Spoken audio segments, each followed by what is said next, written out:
An important diplomatic development Sunday. The Syrian foreign minister on a surprise visit to Baghdad, Walid al-Mualim, saying that Syria would, quote, in principle, be willing to attend these long-touted peace talks in Geneva. The Russians pressuring Damascus to be there, the US trying to pressure the Syrian opposition. Let's hear what he had to say in Baghdad.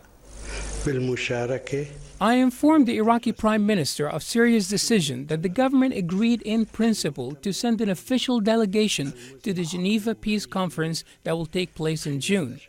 From the beginning of the crisis, I assured that Syria believes that dialogue among the Syrians is the only solution to Syria and that no one can make a decision on behalf of the Syrian people when it comes to the future of their country.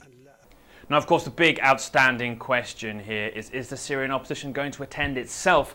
The US would like to see them there. They're currently in Istanbul discussing whether attending would be in their interest. And, of course, a failure to do so will leave them open to accusations of not being willing to find a political solution here. But the clock really is ticking towards this Geneva talks, potentially next month in June.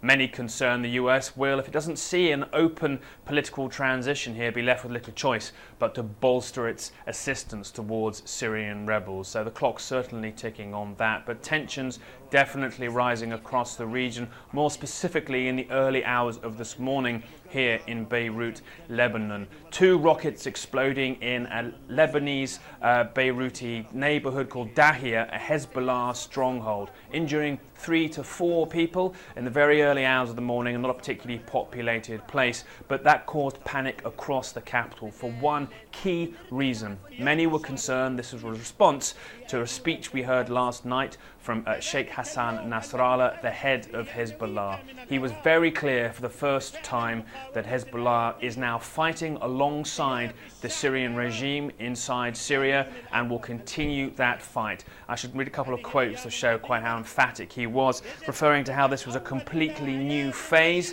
in their assistance to the Syrian regime. It's our battle and we are up to it. He also said, we are on this road and will accept its consequences, sacrifices and responsibilities. So no bones from him at all now. After months of accusations Hezbollah was secretly involved assisting the Syrian regime, no bones at all now from Hassan Nasrallah that they are fully with Bashar al-Assad until the end. That's what's caused fears here, that while the fighting is taking place mostly across the border in Syria for the key city of Qusayr that rebels need for their supply route and Hezbollah need to retain control of so the regime has good access towards the Mediterranean coast, the fear is that reprisals for Hezbollah's role inside Qusayr could see themselves emerge here inside Lebanon. We saw those rockets earlier this morning in Beirut. It's not clear who is behind them. Launches for them found in the southeast of the capital, but no claim of responsibility as yet.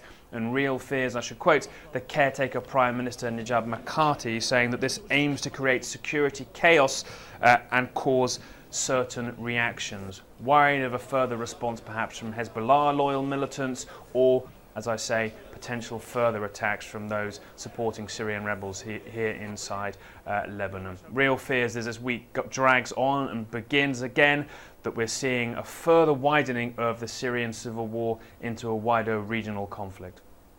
Nick Payton-Walsh, CNN, Beirut.